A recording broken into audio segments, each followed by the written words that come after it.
Hello बच्चों, आपका H2 में स्वागत है। मैं आपका टीचर धीरज कुमार। मैंने अपना बीटेक NIT श्रीनगर से किया है और अब तक 25,000 बच्चों को पढ़ा चुका हूं। लगभग 15 सालों से मैं पढ़ा रहा हूं। बहुत सारे मेरे बच्चे इस समय IIT से या NIT से बीटेक कंप्लीट कर चुके हैं या बीटेक कर रहे हैं। अगली बारी है आपकी। आज आपको हम लोग मैथमेटिक्स शुरू करते हैं, एंजॉय करिए। हम लोग सर्कल कर रहे थे, आज सर्कल का लेक्चर नंबर 5 करेंगे। तो आज हम लोग देखो कुछ करेंगे प्रॉपर्टी जैसे है। ये थ्योरम है कुल मिला के 9th 10th में जो हम लोग पढ़ते हैं। Property of circle, product of algebraic distance PA and PB is constant. ये PA PB क्या है इसे समझते हैं। देखो जैसे सर अगर एक सर्कल है, एक लाइन कोई कॉर्ड है AB या A1 B1 या जो भी मानो, एक कोई दूसरा कॉर्ड है A2 B2, ये दोनों अगर मान लो P पे इंटरसेक्ट कर रहे हैं, दोनों P पर इंटरसेक्ट कर रहे हैं, तो ये जो प्रोडक्ट होता है PA1 into PB1 PA2 into PB2 बराबर होता है PA1 PB1, ये इक्वल टू होता है PA2 इंटू PB2 पे। बहुत इंपॉर्टेंट थ्योरम है। PA1 PB1 PA2 PB2 के बराबर। ये प्रॉपर्टी अगर पॉइंट बाहर भी है उसके लिए भी ट्रू होता है, मतलब कॉर्ड ना हो के सेकंड कुछ हो, जैसे ये है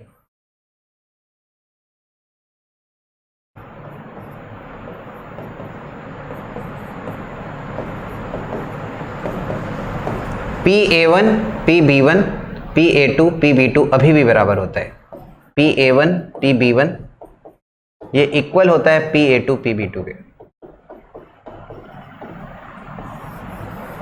सही, तो ये थ्योरम आप याद रखेंगे सर, बहुत इंपॉर्टेंट। अगर दो कॉर्ड है किसी पॉइंट P पे इंटरसेक्ट करेगा तो PA1 PB1 PA2 PB2 के बराबर होता है। उसी तरह पॉइंट अगर बाहर रहे तब भी ये ट्रू होता है। अच्छा, अगर पॉइंट बाहर रहे, अच्छा ये दो के लिए नहीं हो सकता, चाहे जितना हो, कोई अगर मान लो एक और खींचे इनफाइनाइट सेकंड हम लोग ड्रॉ कर सकते हैं। नहीं भाई, ये मत सोचना सिर्फ दो के लिए। तो ये प्रोडक्ट हमेशा सेम रहता है। वही बात यहाँ देखो लिखा है, अलजेब्रिक डिस्टेंस जो PA और PB के प्रोडक्ट का है वो कांस्टेंट होता है। और ये कांस्टेंट क्या होता है? S1 के बराबर। ये सारे जो वैल्यू होंगे, अगर आप ये देखना चाहें कि किसके बराबर आएगा, तो ये PT स्क्वायर के बराबर होता है। PT बताए थे लेंथ ऑफ टेंजेंट को बोलते हैं √S1, तो PT स्क्वायर मतलब S1 के बराबर होगा। तो जो भी P पॉइंट का कोऑर्डिनेट रहेगा उसको सर्कल में रखो, जो आएगा वही PA1 इंटू PB1 का वैल्यू होता है, या PA2 PB2 सब बराबर ही है। ठीक, लेकिन इस केस में अब टेंजेंट P पॉइंट से नहीं ड्रॉ होगा तो इसमें PT स्क्वायर नहीं आएगा। सिंपल सा बात है, अगर पॉइंट अंदर है तो अंदर के पॉइंट से टेंजेंट ड्रॉ नहीं होगा, तो वहां PT स्क्वायर नहीं होगा। ये वाला प्रॉपर्टी सिर्फ बाहर वाले पॉइंट के लिए ट्रू है। ठीक है सर,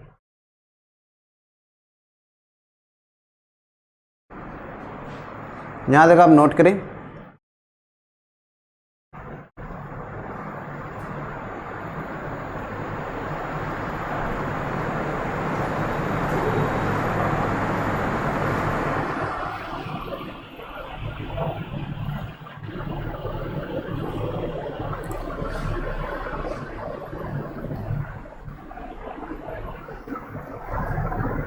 अभी इस प्रॉपर्टी पे एक क्वेश्चन में देख रहा था मेंस में, अभी जो आपको एग्जाम हुआ है 25 फरवरी वाले पेपर में आया था।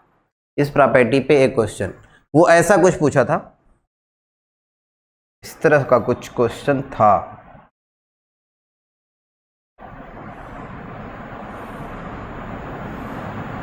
ये ABCD नाम कुछ और दिया था, मुझे एग्जैक्टली नाम नहीं पता इसलिए ABCD मान रहे। ठीक है सर, सर्कल में ये जो दिया था, इतना दिया था 1 और इतना दिया था 13। इसका नाम भी कुछ मान लो P है, तो PB दिया था 1 और PD दिया था 13। आपसे ये जो ट्रायंगल है इसका एरिया पूछा था, ये मिड पॉइंट था। ये क्या था? Mid point. देख, इसका एरिया पूछा है, तो इस प्रॉपर्टी से देखो आसानी से लगा सकते हैं। ये 1 है और ये 13 है, तो बचेगा कितना? 12। और ये मिड पॉइंट है तो ये बराबर बराबर होगा, मान लो लैम्डा लैम्डा है। तो अभी जो प्रॉपर्टी बताए हैं, अगर कॉर्ड है तो इतना इंटू इतना, इतना इंटू इतना के बराबर होता है। तो लैम्डा इंटू लैम्डा ये बराबर होगा 1 इंटू 12 के। तो लैम्डा का वैल्यू आ गया कितना, ये आ जाएगा 2√3। सही है सर। तो area half base into height, ये कितना है 12 है, बेस पता ही हो गया 2 लैम्डा। एरिया आसानी से देखो एक लाइन में आंसर आ जाएगा। ये क्वेश्चन अभी मेंस में आया था, नोट कर लिए। आगे बढ़ते, दो लाइन, ये एग्जाम्पल है। एग्जाम्पल क्या मतलब, ये भी थ्योरी की तरह मान के चलो, इसे नोट करके लिख लेना और याद रखना। दो line a1x plus b1y plus c1 बराबर 0, a2x plus b2y plus c2 बराबर 0 कोऑर्डिनेट एक्सिस को अगर कॉन्साइक्लिक पॉइंट्स पे कट करे तो a1 a2 मतलब x x के कोफिशिएंट का मल्टीप्लिकेशन y y के कोफिशिएंट का मल्टीप्लिकेशन दोनों बराबर होता है। a1 a2 b1 b2 के बराबर होता है। इस प्रॉपर्टी को अगर आपको प्रूव करना है तो देखो, प्रॉपर्टी क्या मतलब, एक क्वेश्चन दिया गया है लेकिन इसे नोट की तरह, प्रॉपर्टी की तरह याद रखना। अब जैसे मान लो एक सर्कल है, कोई भी सर्कल बना दो, जैसे ये एक लाइन कोऑर्डिनेट एक्सिस को मान लो दो जगह कट करेगा। कोऑर्डिनेट एक्सिस मतलब एक्स एक्सिस वाई एक्सिस। मान लो इसको a1 a2 पे कट किया।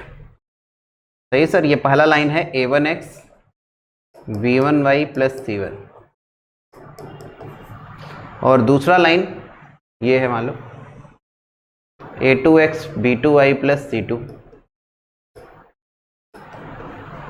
ये कोऑर्डिनेट एक्सिस को मान लो b1 b2 पे कट किया। सही है सर। पहला लाइन कोऑर्डिनेट एक्सिस को a1 a2 पे अपने से नाम माने हैं, दूसरा लाइन b1 b2 पे कट किया है। अब लिखा क्या है, दो line cut the coordinate axis in concyclic point. इसका मतलब ये है कि दोनों लाइन जो कोऑर्डिनेट एक्सिस को कट करेगा, ये 2 पॉइंट पे देखो कट किया है, ये भी 2 पॉइंट पे कट किया है। अब ये चारों पॉइंट कॉन्साइक्लिक है, मतलब चारों से एक सर्कल पास हो रहा है। तो उसका कंडीशन होगा a1 a2 बराबर b1 b2। ठीक, सवाल समझ में आया। पहला लाइन कोऑर्डिनेट एक्सिस को दो जगह कट किया। पहले हम लोग सर्कल बना दिए, इसलिए लाइन पहले बनाते तो उतना अच्छा हो सकता है, सर्कल का फिगर न बनता, इसीलिए पहले सर्कल बना दिए। बात यही है, एक लाइन है कोऑर्डिनेट एक्सिस को दो जगह कट किया, दूसरा लाइन कोऑर्डिनेट एक्सिस को दो जगह कट करेगा। अब कह रहा है कि कॉन्साइक्लिक पॉइंट है, मतलब चारों पॉइंट से एक सर्कल जाएगा, ये मतलब होता है कॉन्साइक्लिक पॉइंट का। तो प्रूव करना है कि a1 a2 बराबर b1 b2। अच्छा, एक कोई भी पॉइंट पकड़ो जिसका कोऑर्डिनेट पता है, तो हम लोग को यार ओरिजिन का कोऑर्डिनेट पता होता है। मान लो ये O है, इसका नाम 0 0। a1 का कोऑर्डिनेट निकाल सकते हैं। अरे लाइन x एक्सिस को कहाँ मिलेगा, y को 0 करो माइनस c1 बाई a1। अच्छा, a2 भी निकाल सकते हैं, y को x को 0 करो, y एक्सिस को कहाँ मिलेगा, माइनस c1 बाई b1। अच्छा, ये वाला x एक्सिस को कहाँ मिलेगा, दूसरा लाइन y को 0 करो माइनस c2 बाई a2। ये पॉइंट 0 कामा x को 0 करो, y आ जाएगा माइनस c2 बाई b2।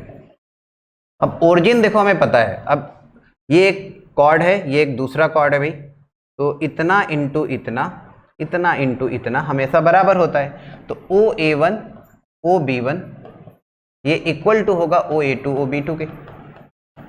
अगर ये चारों पॉइंट कॉन्साइक्लिक है तो सर्कल का जो प्रॉपर्टी है वो ट्रू होना चाहिए। तो OA1 OB1 OA2 OB2 के बराबर होगा। अच्छा, OA1 देखो कितना है, माइनस c1 बाई a1। अरे यही है भाई, माइनस c1 बाई a1। अच्छा, OB2 कितना है, OB1 कितना है, माइनस c2 बाई a2। अच्छा, OA2 minus c1 by b1 और OB2 है माइनस c2 बाई b2। ये हो गया कैंसिल। तो यहाँ से आपको मिल गया a1 a2 बराबर b1 b2। तो ये कंडीशन आप याद रखेंगे। प्रूफ उतना जरूरी नहीं है, डायरेक्ट रिजल्ट याद रखना। क्लियर। अगर दो लाइन कोऑर्डिनेट एक्सिस को चार जगह मिलेगा, सिंपल सा बात है, एक्स एक्सिस को एक जगह, वाई एक्सिस को एक जगह, तो दो जगह हो गया, फिर दूसरा लाइन दो जगह, चार जगह। तो ये चारों पॉइंट से अगर एक सर्कल पास हो तो उसको बोलते हैं कि कॉन्साइक्लिक है। चारों पॉइंट क्या है, कॉन्साइक्लिक।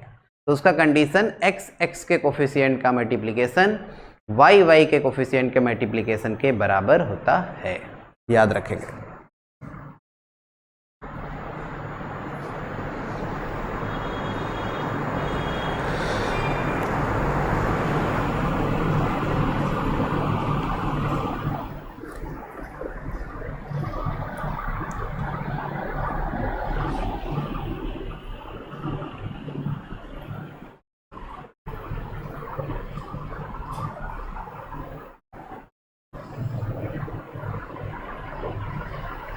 आगे करते हैं, एक एग्जाम्पल कर सकते हैं जो अभी पढ़े हैं इस पे। If a circle passes through the intersection of coordinate axis with the lines, मतलब ये कोऑर्डिनेट एक्सिस को जहां पे कट करेगा उसके इंटरसेक्शन पॉइंट से एक सर्कल पास हो रहा है। कुल मिला के कहना वही है जो पिछला हम लोग अभी नोट करके देखे हैं। ये चारों पॉइंट जो मिलेगा वो कॉन्साइक्लिक है, तो उसका कंडीशन लगाओ लैम्डा आ जाएगा। क्या बताए हैं, एक्स एक्स के कोफिशिएंट का मल्टीप्लिकेशन, तो यहाँ लैम्डा है, यहाँ 1 है। वाई वाई के कोफिशिएंट का मल्टीप्लिकेशन के बराबर, तो लैम्डा आ गया 2 के बराबर। खत्म हो गया सवाल, समझ गए। अगर ऐसे कहीं लिखा है कि दो लाइन कोऑर्डिनेट एक्सिस को कॉन्साइक्लिक पॉइंट पे कट कर रहा है या चारों पॉइंट से एक सर्कल पास हो रहा है, तो उसका कंडीशन एक्स एक्स के कोफिशिएंट का मल्टीप्लिकेशन वाई वाई के कोफिशिएंट के मल्टीप्लिकेशन के बराबर करो, लैम्डा आ गया। Clear to all.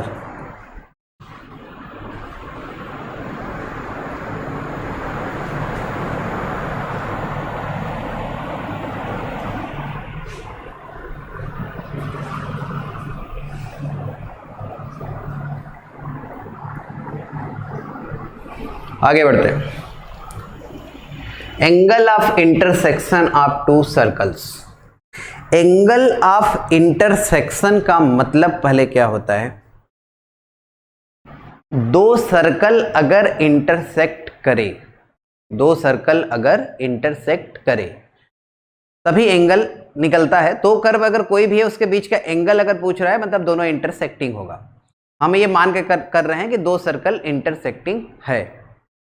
तो दो सर्कल अगर इंटरसेक्ट करेगा तो जिस पॉइंट पे इंटरसेक्ट करे उस पॉइंट पर दोनों सर्कल के टेंजेंट के बीच का एंगल जो आता है वही दो सर्कल के बीच का एंगल कहलाता है। क्या बोले हैं, पॉइंट ऑफ इंटरसेक्शन पर angle between tangents R angle between any two curve. सही, मतलब एंगल ऑफ इंटरसेक्शन नाम क्यों पड़ा है, इसके पीछे कुछ ऐसा कोई राज नहीं है। नाम पढ़ने के पीछे बस बात यह है कि एंगल ऑफ इंटरसेक्शन मतलब इंटरसेक्शन पॉइंट पर दोनों कर्व के बीच का एंगल, इसी को बोलते हैं एंगल ऑफ इंटरसेक्शन। ठीक, और कभी भी आपको दो कर्व के बीच का एंगल पूछे तो दोनों के टेंजेंट के बीच का एंगल निकालना होता है। कहां पर, पॉइंट ऑफ इंटरसेक्शन पर। अच्छा एक बात देखो, ये ट्रिग्नोमेट्री का बात है, अगर आपको पहले पढ़े हैं तो बहुत अच्छा, नहीं पढ़े तो याद रखेंगे फार्मूला जो अभी बताने जा रहे हैं। ये होता है कोसाइन रूल, क्योंकि इसमें यूज होगा। अगर कोई ट्रायंगल एबीसी है, एंगल ए के सामने के साइड को स्मॉल ए कहते हैं, एंगल बी के सामने के साइड को स्मॉल बी, एंगल सी के सामने के साइड को स्मॉल सी कहते हैं। तो अगर इस ट्रायंगल में कॉस ए का वैल्यू देखते हैं, कॉस ए का, तो ये होता है B square plus c square minus ए स्क्वायर अपॉन 2bc। मतलब क्या है सर, जो एंगल लेंगे उसके सामने का साइड माइनस में आएगा और दो साइड जो बचेगा वो ये प्लस में आएगा, और जो यहाँ आता है वही यहाँ आता है नीचे 2bc। जैसे अगर यहाँ ac रहता तो नीचे 2ac आता। जैसे अगर इसी तरह cos b अगर आपको लिखना है तो b के सामने वाला माइनस में अब आएगा, ये दोनों प्लस में आएगा, a square plus c square minus b square upon 2ac आएगा भी। तो थर्ड cos c भी लिख सकते हैं, a square plus b square minus c square upon 2ab। इसको ही बोलते हैं कोसाइन रूल। सही, तो ट्रायंगल का अगर कोसाइन रूल का आखिर बेसिक यूज क्या है कि अगर ट्रायंगल का आपको तीनों साइड दिया रहेगा तो कोसाइन रूल से तीनों एंगल निकाल सकते हैं। ट्रायंगल का अगर तीनों साइड गिवन है तो हम लोग तीनों एंगल निकाल सकते हैं। देखो तीनों साइड अगर दिया रहेगा तो cos a cos b cos c के फॉर्मूला से एंगल फाइंड कर सकते हैं। तो ये एक फार्मूला है, आपको याद रखना है, कोसाइन रूल का नोट कर लो।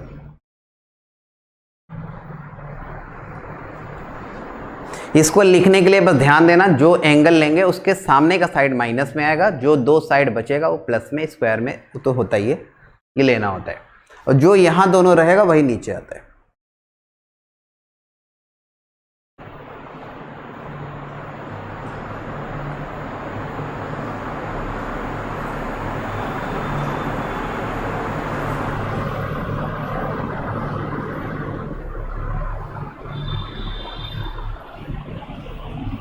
नोट हो गया। अब आते हैं angle of intersection of two circle पे। दो सर्कल के बीच का हमें एंगल निकालना है। जैसे सर ये मान लिए दो सर्कल है, इन दोनों सर्कल के बीच का एंगल हमें निकालना है। तो क्या बताएं, पॉइंट ऑफ इंटरसेक्शन पर दोनों के टेंजेंट के बीच का एंगल। तो ये जहां पे इंटरसेक्ट कर रहा है इस पॉइंट पे दोनों सर्कल का टेंजेंट खींचते हैं। इस सर्कल का टेंजेंट मान लो ये है, इस सर्कल का टेंजेंट मान लो ये है। तो दोनों टेंजेंट के बीच का एंगल थीटा है मान लिए, यही थीटा हमें निकालना है। थीटा क्या है, एंगल बिटवीन टेंजेंट।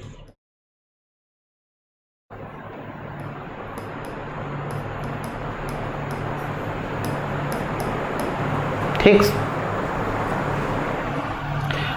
दोनों सर्कल का इक्वेशन आपको गिवन है, दोनों सर्कल का इक्वेशन आपको दिया है। जब भी एंगल पूछेगा इक्वेशन दिया रहेगा। तो दोनों सर्कल का इक्वेशन पता होने का मतलब सेंटर और रेडियस दोनों सर्कल का पता है। दोनों सर्कल का सेंटर और रेडियस पता है। अच्छा, इसका सेंटर मान लो कहीं है C1, नाम सेंटर का अपने से C1 रख दिए हैं, इसका सेंटर का नाम है C2। अब इंटरसेक्शन पॉइंट पर, इस पॉइंट पर अगर हम लोग नॉर्मल ड्रॉ करें, इंटरसेक्शन पॉइंट पे नॉर्मल अगर ड्रॉ करें तो नॉर्मल टेंजेंट के परपेंडिकुलर लाइन होता है पॉइंट ऑफ कांटेक्ट पर। तो इंटरसेक्शन पॉइंट ही तो पॉइंट ऑफ कांटेक्ट है जिस पे टेंजेंट लिखे हैं। तो इस पॉइंट पर टेंजेंट के परपेंडिकुलर लाइन, तो ये टेंजेंट है सर इस सर्कल का, इस सर्कल का टेंजेंट देखो ये है, इसके परपेंडिकुलर लाइन नॉर्मल होगा। और बताया था नॉर्मल सेंटर से जाता है। अच्छा, तो ये हो गया नॉर्मल। उसी तरह दूसरे सर्कल का टेंजेंट है, नॉर्मल ड्रॉ करो टेंजेंट के परपेंडिकुलर लाइन, ये हो गया नॉर्मल। ठीक, नॉर्मल क्यों ड्रा किए हैं, क्योंकि हम लोग को कोसाइन रूल से एंगल निकालने के लिए आसानी हो जाएगा नॉर्मल अगर ड्रॉ करते हैं तो। देखो समझो, C1 C2 को मिलाओ, दोनों के सेंटर को मिलाया है। ये क्या है, ये है सर्कल का रेडियस R1 मान लिए, पहले सर्कल का रेडियस। ये है यहां से यहां तक दूसरे सर्कल का रेडियस R2। अच्छा, C1 C2 हमें पता होगा, सेंटर के बीच का डिस्टेंस। C1 C2 क्या है, सेंटर के बीच का डिस्टेंस। और नॉर्मल जो अभी हम लोग ड्रॉ किए हैं, नॉर्मल के बीच का एंगल कुछ मान लेते हैं अल्फा है। अल्फा क्या है, एंगल बिटवीन नॉर्मल्स।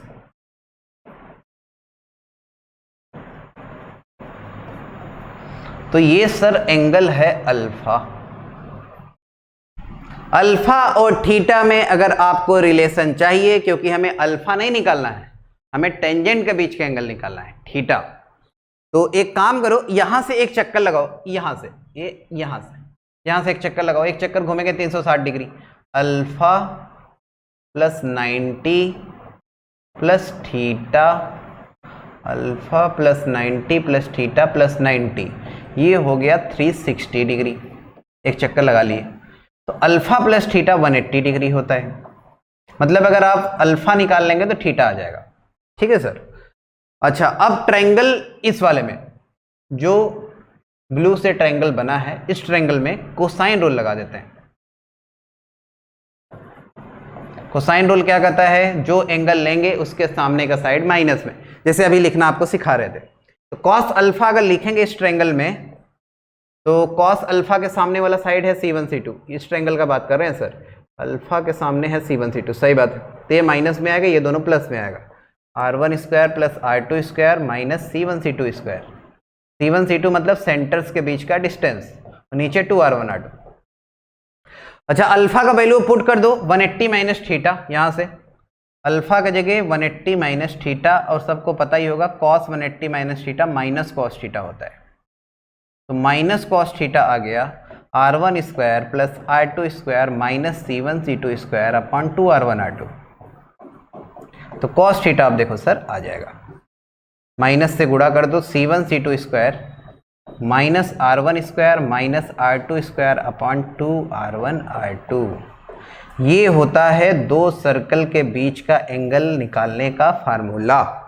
इस फार्मूला में आपको किसका यूज करना है, रेडियस और सेंटर का। देखो ध्यान से, C1 C2 पहले दोनों का सेंटर पता रहेगा, सेंटर के बीच का डिस्टेंस निकालना, C1 C2 आ जाएगा। R1 R2 दोनों सर्कल का रेडियस, वैल्यू रखो, आंसर पाओ। दो सर्कल के बीच का एंगल यहाँ से निकल जाता है, नोट करो यहाँ तक।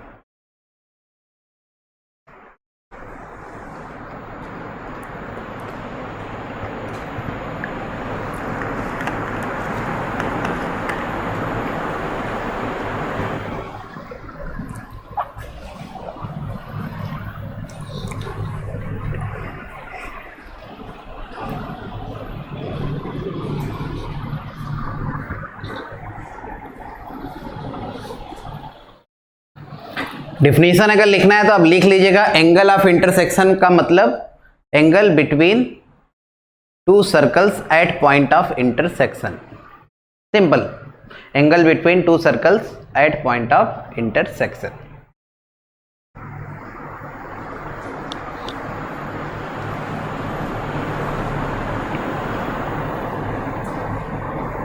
Okay, orthogonal intersection of circle. पिछला जो एंगल बिटवीन टू सर्कल हम लोग सीख रहे थे वो उतना बहुत इंपॉर्टेंट नहीं होता। इंपॉर्टेंट देखो ये होता है ऑर्थोगोनल इंटरसेक्शन ऑफ सर्कल। इसका मतलब होता है कि दोनों सर्कल अगर इंटरसेक्ट करे और इंटरसेक्शन पॉइंट पे दोनों टेंजेंट के बीच के एंगल 90 रहे तो उसको बोलते हैं ऑर्थोगोनल इंटरसेक्शन। हमेशा ऐसे आपको सवाल में लिखा रहता है, to circles intersect orthogonally, to circles intersect orthogonally, मतलब कहने का क्या है, थीटा 90 दिया है। अच्छा, कॉस थीटा का फॉर्मूला हम लोग लिखते हैं सर। कॉस थीटा क्या आया था, C1 C2 का square minus R1 square minus R2 square upon 2 R1 R2 आया था ना। ऑर्थोगोनल इंटरसेक्शन, ऑर्थोगोनल इंटरसेक्शन मतलब होता है थीटा बराबर 90। तो थीटा की जगह 90 रख के देखो, कॉस 90 रखेंगे तो कॉस 90 0, ये पूरा उधर जाएगा 0, तो यहाँ से आपको मिलेगा C1 C2 का स्क्वायर बराबर R1 square plus R2 square. ये ऑर्थोगोनल इंटरसेक्शन होने का कंडीशन होता है। ठीक है सर, फिर से देखो, थीटा 90 रखे, कॉस 90 0, ये उधर जाएगा पूरा 0, ये R1 square R2 square LHS side ले आओ तो C1 C2 स्क्वायर बराबर R1 square plus R2 square. तो ये ऑर्थोगोनल इंटरसेक्शन होने का कंडीशन होता है। अगर कहीं भी लिखा है कि टू सर्कल्स इंटरसेक्ट ऑर्थोगोनली तो कंडीशन ये थीटा 90, ये मत लगाओ, आपको ये याद रखना है। या एक और याद रखो, चलो दो सर्कल को मान लो एज्यूम करते हैं हम लोग इस तरह का, X square Y square 2g1x 2f1y plus c1, मान लो जनरल इक्वेशन है सर्कल का। एक दूसरा जनरल इक्वेशन है 2g2x 2f2y प्लस c2। ये दो सर्कल मान लो जनरल इक्वेशन के फॉर्म में दिया हो और आपसे कहे कि ऑर्थोगोनल इंटरसेक्शन होने का कंडीशन बताओ। तो ऑर्थोगोनल इंटरसेक्शन होने का कंडीशन यही होता है। तो इसमें आप सिर्फ वैल्यू रख के थोड़ा सिंप्लीफाई करो कि क्या आएगा फाइनल रिजल्ट। तो पहले सर्कल का सेंटर मान लिए कि C1 है, तो C1 आपको दिख ही रहा है माइनस G1 माइनस F1। अच्छा, रेडियस क्या होगा पहले सर्कल का, under root G1 square plus F1 square minus C1। अच्छा, दूसरे सर्कल का सेंटर मान लिए C2 है, C2 आएगा माइनस G2 माइनस F2। सही है सर ना। और दूसरे सर्कल का रेडियस आ जाएगा under root G2 square plus F2 square minus C2। अब यहां पे पुट करते हैं, C1 C2 का मतलब सेंटर के बीच का डिस्टेंस, स्क्वायर है तो होल स्क्वायर करना होगा। तो ये देखो मिलेगा सर माइनस G1, अरे x2 माइनस x1 का होल स्क्वायर, तो माइनस करेंगे तो ये प्लस हो जाएगा और फिर आएगा माइनस F1 प्लस F2 का whole square, minus G1 plus G2 का whole square minus F1 plus F2। क्या लगाए हैं, डिस्टेंस फॉर्मूला। अच्छा, R1 स्क्वायर इसका होल स्क्वायर, R2 स्क्वायर इसका whole square, G1 square plus F1 square minus C1, R2 square होगा G2 square plus F2 square minus C2। Open करो, ये आएगा G1 square plus G2 square minus 2G1 G2 f1 square plus f2 square minus 2f1 f2, RHS side g1 square plus f1 square minus c1, g2 square plus f2 square minus c2, ये दोनों हो गया cancel. दोनों side में minus से गुणा कर दो तो आपको मिलेगा 2g1 g2 2f1 f2 बराबर c1 plus c2, 2g1 g2 plus 2f1 f2 बराबर c1 प्लस c2। तो जो फाइनल रिजल्ट ये आया है ये ऑर्थोगोनल होने का कंडीशन होता है। तो आपको सर ये भी याद रखना है, ये भी याद रखना है, दोनों। कभी कभी ये वाला से आसान सवाल बन जाता है, आपको समय बच जाएगा, इतना करना नहीं पड़ेगा, इसलिए दोनों याद रखें। ऑर्थोगोनल इंटरसेक्शन होने का condition 2g1 g2 plus 2f1 f2 बराबर c1 प्लस c2।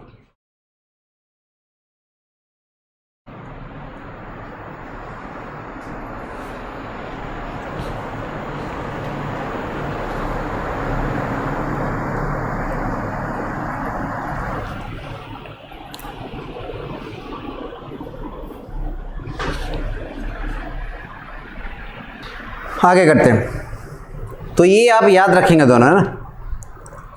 एक एग्जांपल करके देखते हैं। इफ द सर्कल्स इतना एंड इतना intersect orthogonal then prove that a dash plus b dash बराबर c plus C dash by 2। ये दोनों सर्कल ऑर्थोगोनल इंटरसेक्शन कर रहे हैं। ट्राई करें, 1 मिनट समय लेके ट्राई करो सभी लोग।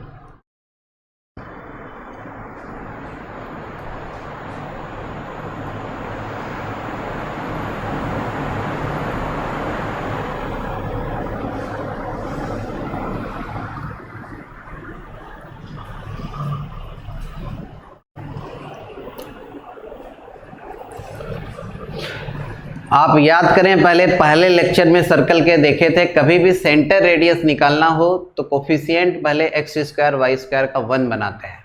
यहाँ देखिए सर 1 नहीं है, पहले इसको 2 से डिवाइड करके तब सही से बना लो। X square plus Y square 2 से डिवाइड कर रहे हैं, a x plus b y plus c by 2। अब ये दोनों सर्कल ऑर्थोगोनल इंटरसेक्शन कर रहा है। कंडीशन क्या बताए हैं, 2g1 g2 2f1 f2 बराबर c1 प्लस c2। g1 के जगह a डैश है, g2 के जगह कितना है, यहाँ पहले 2gx बनाएंगे ना भाई, तो 2 से मल्टीप्लाई 2 से डिवाइड, तो g2 के जगह a बाई 2 आएगा। 2f1 f1 के जगह b डैश, f2 के जगह b बाई 2, c1 के जगह c डैश, c2 के जगह c बाई 2। तो ये 2 से 2 हो जाएगा कैंसिल। कंडीशन मिला a dash b dash equal to c dash plus c by 2।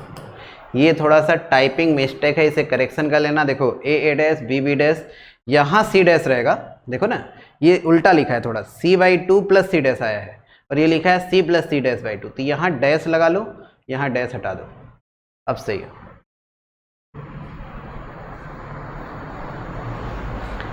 अगर किसी को ये कंडीशन याद है तो देखो कितने आसानी से क्वेश्चन बन गया।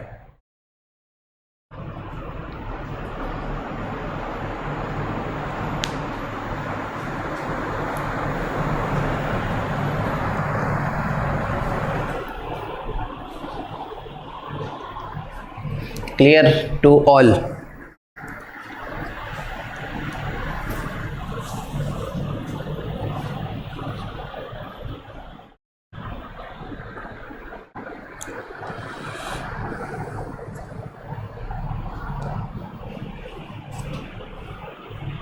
आगे करते हैं, family of circles. Next topic है सर्कल का और लास्ट टॉपिक होता है family of circles. Family of circles क्या है, इनफाइनाइटली मेनी सर्कल्स जिसका कॉमन प्रॉपर्टी हो, मतलब बहुत सारे सर्कल जो एक कॉमन प्रॉपर्टी शो करता है, उसे फैमिली ऑफ सर्कल्स कहते हैं। क्या डिफिनेशन बताया फैमिली ऑफ सर्कल्स का, infinitely many circles having a common properties. Infinitely many circles having a common properties are called family of circles। सही, तो बहुत सारे सर्कल ये कॉमन प्रॉपर्टी को शो करते हैं तो इसमें 5 फॉर्म में फैमिली ऑफ सर्कल को हम लोग डिवाइड करते हैं, मतलब 5 तरीके से हम लोग फैमिली ऑफ सर्कल का इक्वेशन लिख सकते हैं। तो सब अलग अलग तरीका हम लोग सीखेंगे। तो पहला तरीका देखो है, फर्स्ट इसे लिख लेना form number 1। Form number 1, equation of family of circles passing through the point of intersection of two given circles S1 बराबर 0 एंड S2 बराबर 0। मतलब ये है सर कि अगर दो सर्कल S1 बराबर 0 और S2 बराबर 0 है, ये दोनों गिवन सर्कल है, तो इन दोनों सर्कल के इंटरसेक्शन से जाने वाला सर्कल का इक्वेशन पहला सर्कल प्लस लैम्डा दूसरा सर्कल बराबर 0 होता है। अब इन दोनों जो इंटरसेक्शन पॉइंट आया है, इससे इनफाइनाइट सर्कल जा सकता है। 2 पॉइंट से कितने सर्कल जाता है? इनफाइनाइट। देखो जैसे कुछ बना रहे हैं, इनफाइनाइट में तो हम लोग बनाएंगे नहीं कि बैठ के यही बनाते रहें, कुछ कुछ बना देते हैं। ये सारे सर्कल देखो फैमिली ऑफ सर्कल्स है, मतलब बहुत सारे सर्कल। फैमिली ऑफ सर्कल मतलब बहुत सारे सर्कल जो कॉमन प्रॉपर्टी को शो करें। तो ये सारे जितने अभी हम लोग ये पर्पल कलर से बनाए हैं, ये सारे सर्कल का कॉमन प्रॉपर्टी क्या है कि S1 S2 दो गिवन सर्कल जो था उसके इंटरसेक्शन पॉइंट से पास हो रहा है, तो इसको फैमिली ऑफ सर्कल बोलेंगे। मतलब फैमिली ऑफ सर्कल बोलने का मतलब सर आप कहना क्या चाह रहे हैं, हम समझ नहीं रहे। मैं कहना ये चाह रहा हूं कि फैमिली ऑफ सर्कल उसे आप बोलेंगे जहां पे बहुत सारे सर्कल सेम प्रॉपर्टी को शो करें। तो जितने अभी हम लोग ये सर्कल बनाए हैं पर्पल कलर वाले, वो सारे कॉमन प्रॉपर्टी को शो कर रहे हैं। वो कॉमन प्रॉपर्टी सबका क्या है? S1 S2 के इंटरसेक्शन पॉइंट से पास हो रहा है, इसीलिए इसको फैमिली ऑफ सर्कल बोलते हैं। तो इसका इक्वेशन होता है S1 प्लस लैम्डा S2 बराबर 0, मतलब पहला सर्कल प्लस लैम्डा दूसरा सर्कल। अब ये सब तो कहानी कहने के लिए हो गया, आपको करना क्या है, मुद्दे वाला बात पे आते हैं। कभी भी अगर ऐसा कहीं लिखा हो कि दो सर्कल के इंटरसेक्शन से कोई सर्कल जा रहा है, तुरंत उसका इक्वेशन लिखा करो, पहला सर्कल प्लस लैम्डा दूसरा सर्कल बराबर 0। अब बात आता है लैम्डा कैसे निकलेगा, तो लैम्डा निकालने के लिए सवाल वाला कुछ न कुछ एक्स्ट्रा इंफॉर्मेशन आपको देगा। सही है सर? तो इस तरह से हम लोग लैम्डा का वैल्यू तब निकाल के रख देंगे, सर्कल का इक्वेशन आ जाएगा। तो ये रिजल्ट जो है इसे लिख लेना। अगर इसको प्रूव कोई सोचे सर यही आखिर क्यों हुआ, इन सारे सर्कल जो अभी हम लोग लिखे हैं, ये पर्पल कलर वाले जो सर्कल है, इसका इक्वेशन सर यही आखिर क्यों हुआ, इसके पीछे राज देखो ये है। ये मान लो इंटरसेक्शन पॉइंट A है, दूसरा इंटरसेक्शन पॉइंट B है। पहला बात S1 प्लस लैम्डा S2 जो है ये एक सर्कल शो करेगा, अगर लैम्डा -1 रखेंगे तब नहीं शो करेगा। इसलिए देखो लिखा है कि लैम्डा कोई भी रियल नंबर ले सकते हैं -1 को छोड़ के। अगर लैम्डा -1 रखते हैं ना, -1 रखते हैं, तो S1 माइनस S2 बराबर 0, वो एक लाइन आ जाता है। दो सर्कल को घटाएंगे, सोचो खुद ही सोचो, दो सर्कल को अगर घटाएंगे तो क्या आएगा? दो सर्कल को अगर घटाएंगे तो x² y² का टर्म कैंसिल हो जाएगा, तो लाइन आ जाएगा। तो इसीलिए लैम्डा -1 को छोड़ के हमें लेना है, कोई भी रियल नंबर ले सकते हैं -1 को छोड़ के। तो S1 प्लस लैम्डा S2 एक सर्कल देगा, पहला बात। और ये जो सर्कल है ये A और B से पास हो रहा है। कैसे पता चल सर कि A और B से पास हो रहा है? देखो ऐसे पता है। A बताओ किसके ऊपर है? S1 के भी ऊपर है, S2 के भी ऊपर है। तो A अगर S1 में रखेंगे तो उसके ऊपर होने का मतलब सेटिस्फाई करेगा, 0 कर देगा। अच्छा, A S2 के भी ऊपर है, मतलब सेटिस्फाई करेगा, 0 कर देगा, मतलब 0 बराबर 0 आ गया। सेम उसी तरह B भी दोनों के ऊपर है, 0 बराबर 0 आ जाएगा। तो S1 plus lambda S2 A और B से जाने वाला ही सर्कल है। और इनफाइनाइट सर्कल कैसे आया? लैम्डा का वैल्यू रखते जाओ, सर्कल आता जाएगा। जैसे कोई लैम्डा का वैल्यू 1 रख दिया, S1 प्लस S2 बराबर 0 एक सर्कल आएगा, लेकिन 100% ये A और B से पास होगा क्योंकि सेटिस्फाई कर रहा है। तो इसमें से ही कोई सर्कल होगा जो अभी हम लोग ड्रॉ कर रहे हैं।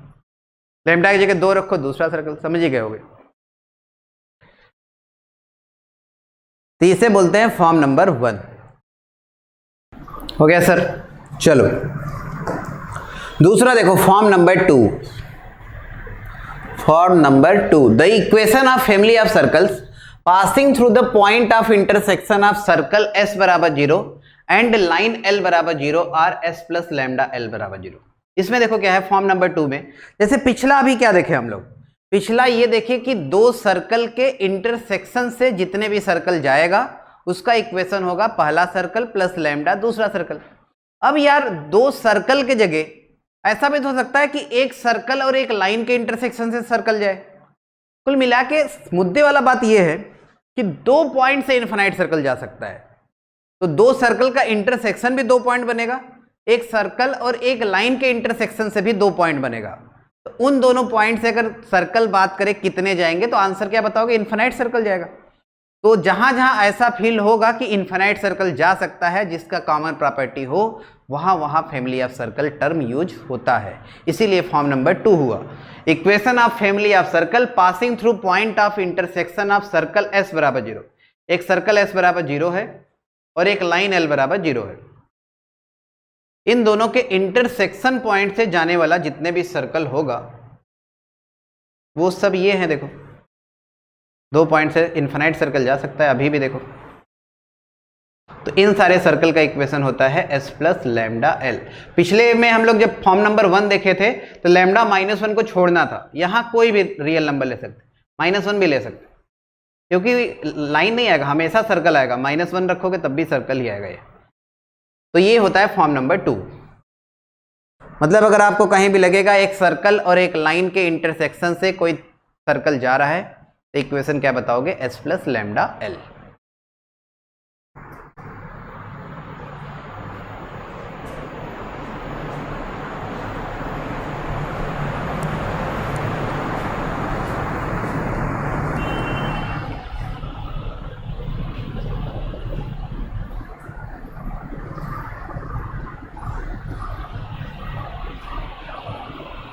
हो गया नोट?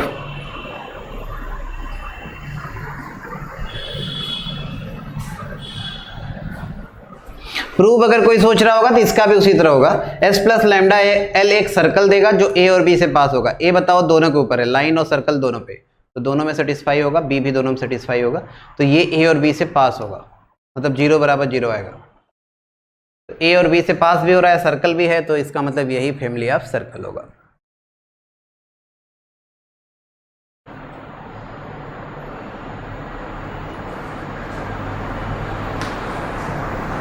चलो आगे बढ़ते हैं। Form number 3। फॉर्म नंबर 3 क्या कर रहा है? देखो, equation of family of circle touching the circle S बराबर 0 एंड लाइन L बराबर 0 eight their point of contact P। मतलब ये है कि एक सर्कल और एक लाइन अगर किसी पॉइंट P पे टच करे, ये हमें गिवन, ये गिवन है, सर्कल S बराबर 0 गिवन है, लाइन L बराबर 0 गिवन है, और ये भी गिवन है कि लाइन और सर्कल एक पॉइंट पे टच कर रहा है। सही सर? अब सर्कल S बराबर 0 और लाइन L बराबर 0 दोनों को पॉइंट ऑफ कांटेक्ट पे कितने सर्कल टच कर सकता है? यहां भी इनफाइनाइट सर्कल होगा। इस पॉइंट पे कितने सर्कल टच करेगा? दोनों को, S बराबर 0 L बराबर 0 को, इनफाइनाइट सर्कल। देखो जैसे ये हुआ, देखो टच कर रहा है, ये इनफाइनाइट सर्कल बना सकते हैं। तो इन सब सर्कल का भी equation S plus lambda L होता है। ये होता है फॉर्म नंबर 3। मतलब अगर एक सर्कल S बराबर 0 रहे, एक लाइन L बराबर 0 इसको टच करे, अब दोनों का जो पॉइंट ऑफ कांटेक्ट है, पॉइंट ऑफ कांटेक्ट, उस पे पॉइंट ऑफ कांटेक्ट पे S बराबर 0 और L बराबर 0 को टच करने वाला सर्कल भी अगर लिखना है तो उसका equation S plus lambda L होता है। अब बात करते हैं इंटरनली की एक्सटर्नली, चाहे इंटरनली टच करे या एक्सटर्नली टच करे, equation S plus lambda L होता है।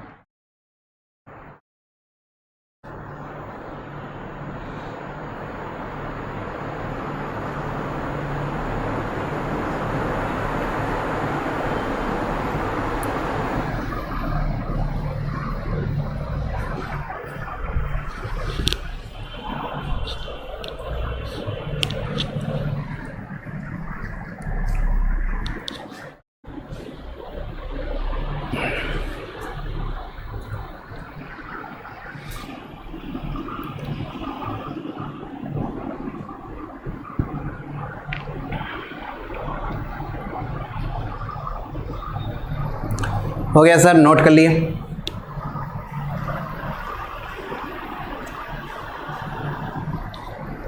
आगे बढ़ते हैं। Form number 4। Equation of family of circle touching a given line at a given point x1 comma y1, इसे पॉइंट सर्कल भी बोलते हैं। सुनो ध्यान से, एक सर्कल है, पहले एक लाइन बनाते हैं l बराबर 0,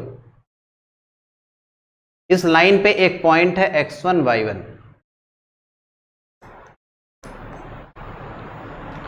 equation of family of circles touching A line at a given point. देखो टचिंग ए लाइन है l बराबर 0, उसको एक गिवन पॉइंट x1 y1 पे टच कर रहा है। तो जितने भी सर्कल होगा x1 y1 पे टच करेगा वो भी इनफाइनाइट सर्कल हो सकता है। देखो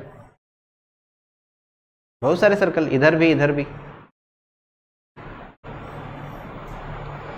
इसमें और फॉर्म नंबर 3 में कोई अंतर नहीं है, वो बस दिखने में अंतर लग रहा है, आपको दिखाते हैं। देखो फॉर्म नंबर 3 क्या कर रहा था, एक सर्कल s बराबर 0 है और एक लाइन l बराबर 0, दोनों का जो पॉइंट ऑफ कांटेक्ट है उस पे सर्कल टच कर रहा है। तो इक्वेशन क्या बताए हैं, s प्लस लैम्डा l। अच्छा अब इसमें आते हैं फॉर्म नंबर 4 में। एक सर्कल s बराबर 0 है, अरे सर यहाँ s बराबर 0 तो दिख ही नहीं रहा है, दिखेगा, ध्यान से देखो। देखो ये वाला है, ये जो पॉइंट है ना, पॉइंट को हम लोग मान रहे हैं s बराबर 0। सर पॉइंट को s बराबर 0, हाँ पॉइंट क्या होता है, पॉइंट को हम लोग मानते हैं सर्कल के आकार का। ये पॉइंट है x1 y1, तो पॉइंट का सेंटर खुद यही पॉइंट होता है और रेडियस 0 होता है। अरे पॉइंट है तो रेडियस कुछ नहीं होगा, और सेंटर खुद वही पॉइंट लेते हैं। तो इस सर्कल में जो s होगा वो होगा x माइनस x1 का होल स्क्वायर। सेंटर ये मान के इक्वेशन लिख रहे हैं सर्कल का, x माइनस x1 का whole square plus y minus y1 का होल स्क्वायर बराबर r स्क्वायर होता है। तो r इसमें कितना है, 0। इसमें कोई बड़ी बात नहीं है, दो स्क्वायर का सम 0 तब आएगा जब दोनों अलग अलग 0 हो। तो x बराबर x1 y बराबर y1, देखो सेम पॉइंट आ गया, सही है सर। तो फॉर्म नंबर 3 और फॉर्म नंबर 4 सेम है, बस दिखने में अलग लग रहा है। एक सर्कल s बराबर 0 है और एक लाइन l बराबर 0 है, दोनों के पॉइंट ऑफ कांटेक्ट पे ये पर्पल वाले सर्कल टच कर रहा है। तो इक्वेशन इन सारे सर्कल का क्या बताए हैं, s प्लस लैम्डा l, जहां s के जगह ये वैल्यू पुट कर दो। तो इक्वेशन होगा x माइनस x1 का whole square plus y minus y1 का whole square plus lambda l बराबर 0। बहुत ही important, very important. Form number 4 बहुत इंपॉर्टेंट है। अगर ऐसे कहीं पे आपको लिखा रहे कि एक लाइन को किसी गिवन पॉइंट पे कोई सर्कल टच कर रहा है, जैसे पॉइंट दिया है 5 4, एग्जांपल ले रहे हैं, मान लो पॉइंट का कोऑर्डिनेट है 5,4, तो तुरंत इक्वेशन लिखा करो x माइनस 5 का होल स्क्वायर y माइनस 4 का होल स्क्वायर प्लस लैम्डा, जो भी लाइन का इक्वेशन रहे, बराबर 0। बहुत इंपॉर्टेंट फॉर्म है, इसका यूज हम लोग बहुत करते हैं सवाल में।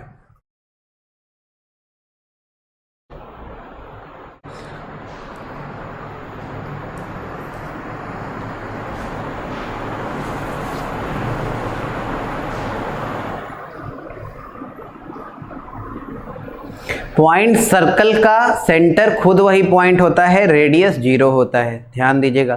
कभी अगर आपको पॉइंट सर्कल का इक्वेशन लिखना रहे तो सेंटर खुद वही पॉइंट मानना और रेडियस को 0।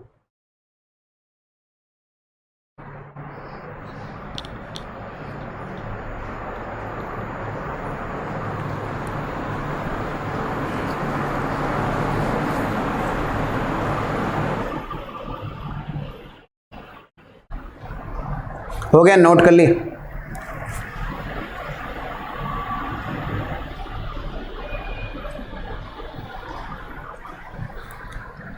फाइनल आपको ये ध्यान रखना है, ये रिजल्ट होता है फॉर्म नंबर 4 पे।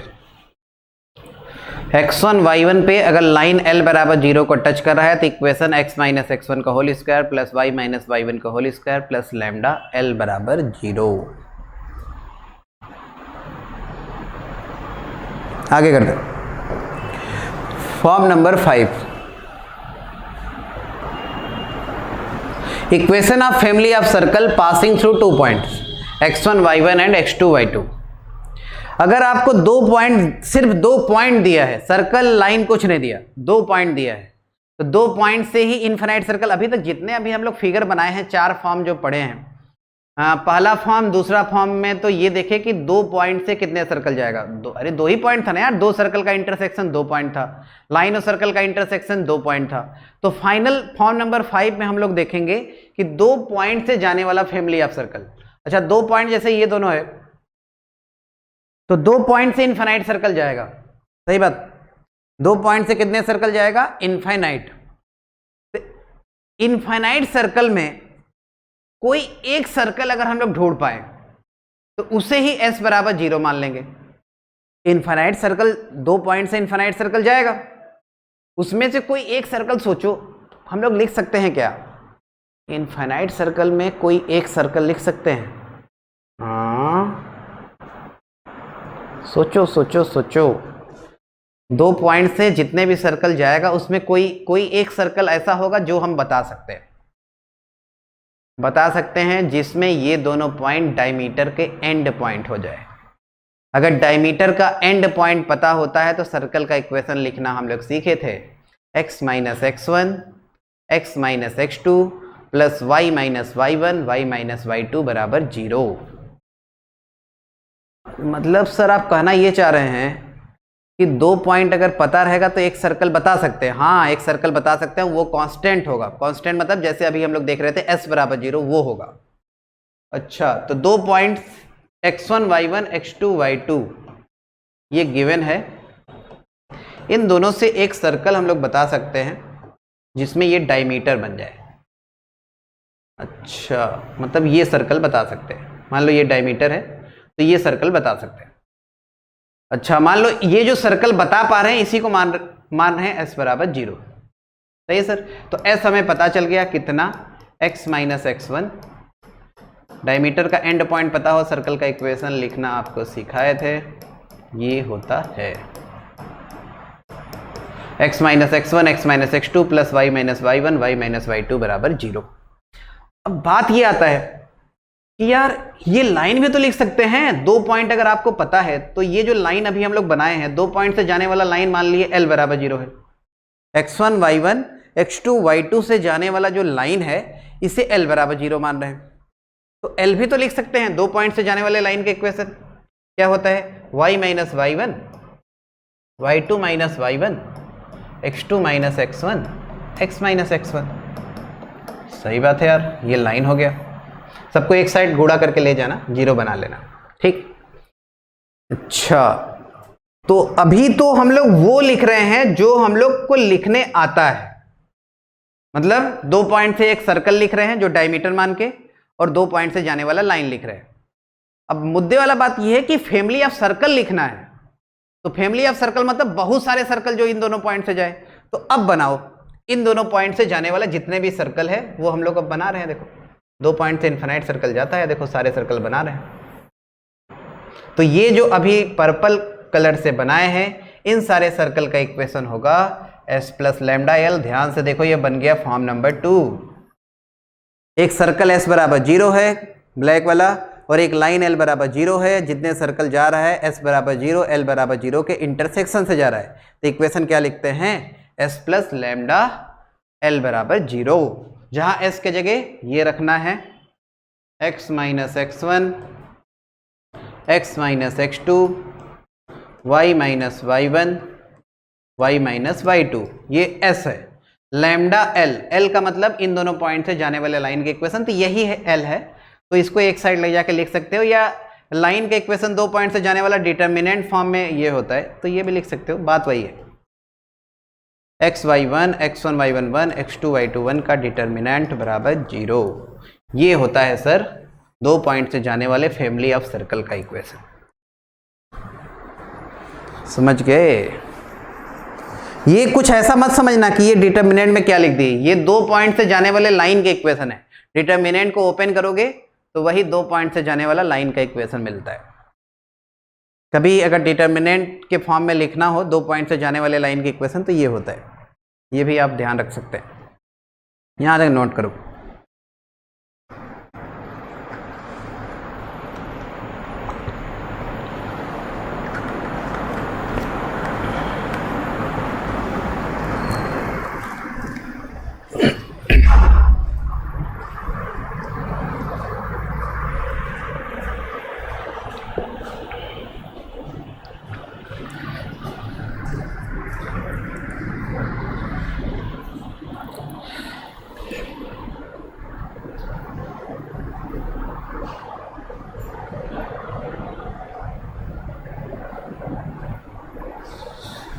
हो गया, नोटेड।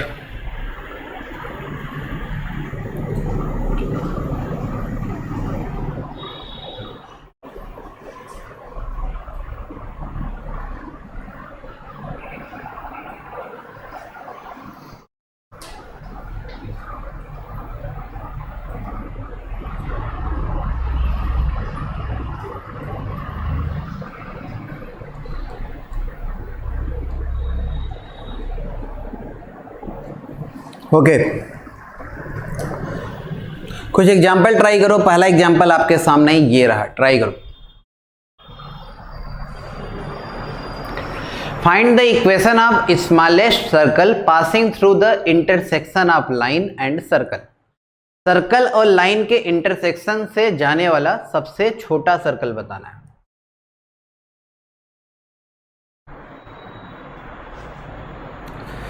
सर्कल और लाइन के इंटरसेक्शन से जाने वाला सबसे छोटा सर्कल। एक सर्कल है और एक लाइन है, इन दोनों के इंटरसेक्शन से जाने वाला सबसे छोटा सर्कल। दो पॉइंट से जाने वाला सबसे छोटा सर्कल वो होता है जिसमें वो दोनों पॉइंट एंड ऑफ डायमीटर बन जाए।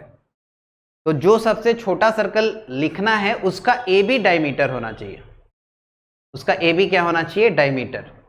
तो हमें ये सर्कल लिखना है ब्लैक वाला। तो दो सर्कल जो है, एक पर्पल कलर से है, दूसरा ब्लैक कलर से है, और एक लाइन है L बराबर 0।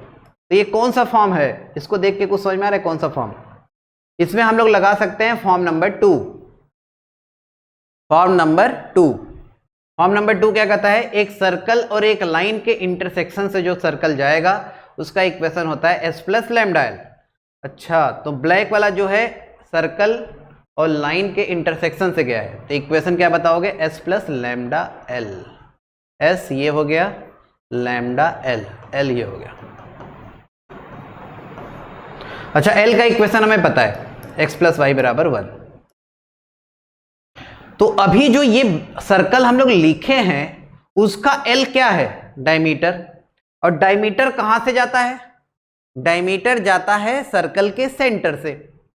अच्छा, तो इसका मतलब इस सर्कल का जो सेंटर है वो इस लाइन के ऊपर ही होगा। हाँ भाई, डायमीटर है तो उसके ऊपर ही होना चाहिए। इसका सेंटर ढूंढो, इसका सेंटर है sir minus lambda by 2 minus lambda by 2, और एक्स के कोफिशिएंट का आधा करके माइनस, वाई के कोफिशिएंट का आधा करके माइनस। अच्छा, तो सेंटर जो है वो इस लाइन को करेगा सेटिस्फाई, क्योंकि सेंटर डायमीटर को सेटिस्फाई करता है। चलो सेटिस्फाई करा दो, minus lambda by 2 minus lambda by 2 satisfy करा रहे इसको, बराबर 1। तो ये आ गया माइनस लैम्डा बराबर 1, लैम्डा आ गया -1। लैम्डा की वैल्यू यहाँ पुट करो, सर्कल का इक्वेशन देखो आ चुका है, X square plus Y square minus 9, lambda की जगह -1 तो ये आ जाएगा -x माइनस वाई प्लस 1। तो फाइनल आंसर आपका जो सर्कल का इक्वेशन है X square plus Y square minus X, क्या लिख दिया यहाँ +1 है, फाइनल -8 आएगा। देखो यहाँ लैम्डा की जगह -1 रखें, X square plus Y square -9 -1 रखेंगे, -x माइनस वाई प्लस 1, तो X square plus Y square -x minus Y -8, ये फाइनल आंसर।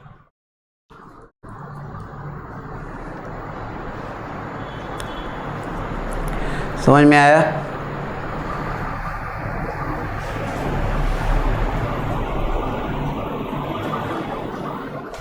सिंपल है, एक सर्कल और लाइन के इंटरसेक्शन से सर्कल जा रहा है तो फॉर्म नंबर 2 लगाएंगे हम लोग, S प्लस लैम्डा L बराबर 0।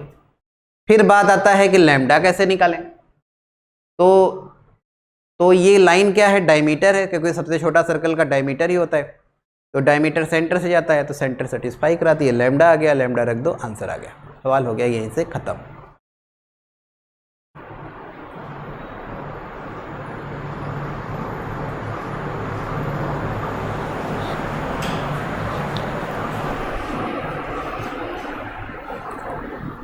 Clear clear clear.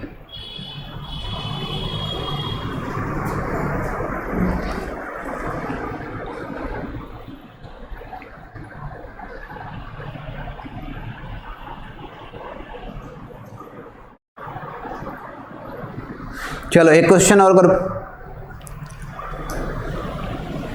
Find the equation of circle touches the curve X square equal to Y at 2,4 and passes through point 0,1।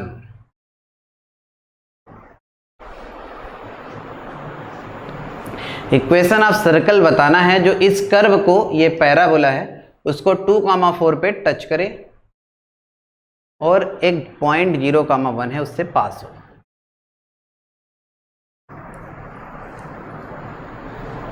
इसमें देखो कर्व का अगर मान लो किसी को फिगर अगर आता है बनाने तो बहुत ही बेहतरीन बात है, नहीं आता चाहे जैसे बना लो, कर्व का कोई यूज नहीं है। मतलब जैसे बनो ऐसे फिगर बनाओ। मतलब इतना तो पता है यार कि एक पैराबोला है तो ये नहीं कि ऐसे थोड़ी बना दोगे, ये लो पैराबोला, ऐसे थोड़ी ना होगा। मतलब अगर पैराबोला है तो पैराबोला जिसे बनाओ।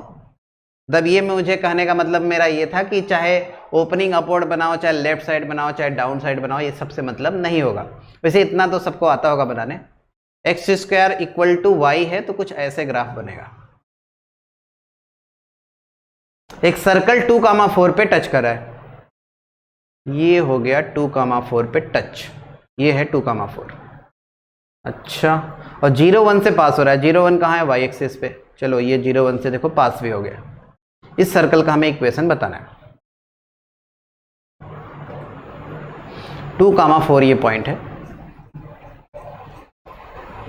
कर्व है X square equal two by. 2,4 पे टेंजेंट ड्रॉ करेंगे तो ये किसका टेंजेंट होगा? दोनों का होगा। अरे 2,4 पे सर्कल और पैराबोला दोनों टच कर रहा है, तो 2,4 पे ये जो टेंजेंट है ये सर्कल का भी है और पैराबोला का भी है। सही है ना सर? 2,4 पे जो अभी लाइन ड्रॉ की है टेंजेंट, ये दोनों कर्व का टेंजेंट है, सर्कल का भी पैराबोला का भी। अच्छा, किसी पॉइंट पे मैं बताया था जब टेंजेंट पढ़ा रहा था आपको कि किसी पॉइंट पे अगर आपको टेंजेंट का इक्वेशन लिखना है, सेकेंड डिग्री का कोई भी कर्व हो, तो एक टेंजेंट का इक्वेशन होता है t बराबर 0। याद होगा सबको? तो ये लाइन होगा t बराबर 0। अच्छा, t कैसे लिखते हैं? रिप्लेस करके। देखो अब ध्यान से देखो, एक्स स्क्वायर की जगह x इंटू x1, x1 की जगह 2। अरे इस पॉइंट से रिप्लेस करते हैं। y को किससे रिप्लेस करते हैं? y प्लस y1 बाई 2 से। अच्छा, एक्स स्क्वायर को x1 से, y को y प्लस y1 बाई 2 से। तो एक साइड गुणा करो, इस लाइन का इक्वेशन मिल जाएगा 4x minus Y minus 4, 4x minus Y minus 4 बराबर 0। अब जो ये लाइन आया है इसको मान लेते हैं l बराबर 0। अब याद दिलाते हैं आपको, ये बन गया फॉर्म नंबर 4। देखो एक सर्कल है, एक लाइन l बराबर 0 को गिवन पॉइंट x1 y1 पे टच कर रहा है। याद करो फॉर्म नंबर 4 जो बताया है, एक लाइन है l बराबर 0, उसको x1 y1 पे टच करने वाला सर्कल। एक सर्कल है, एक लाइन को x1 y1 2 4 पे टच कर रहा है। हाँ वही वाला केस। तो सर्कल का इक्वेशन क्या बताए हैं? x माइनस x1 का होल स्क्वायर, x1 की जगह 2, y माइनस y1 का whole square plus lambda l। l क्या? जो लाइन का इक्वेशन हो, 4x माइनस वाई माइनस 4 बराबर 0। लैम्डा निकालने के लिए ही आपको ये सुविधा दिया है कि ये जो सर्कल है 0,1 से पास हो रहा है, तो 0,1 इसको करा दो सेटिस्फाई। तो ये देखो 0 रखेंगे 4, सही है सर? x के जगह 0, 4 माइनस 2 के स्क्वायर। फिर यहाँ देखो 1 रखेंगे y के जगह, तो माइनस 3 के स्क्वायर 9। यहाँ x के जगह 0 रख देंगे, y के जगह 1 रखेंगे, तो माइनस 1 माइनस 4 माइनस 5। तो लैम्डा आ गया 13/5। लैम्डा की वैल्यू यहाँ पुट करना, सर्कल का इक्वेशन आपको मिल जाएगा। हो गया सवाल खत्म।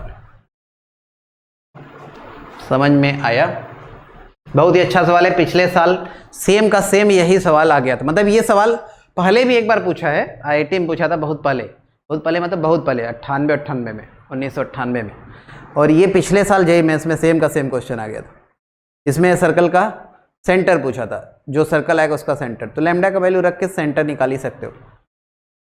Clear to all?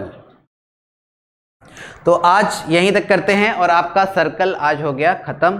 Thank you very much. On IS2ON study is always on.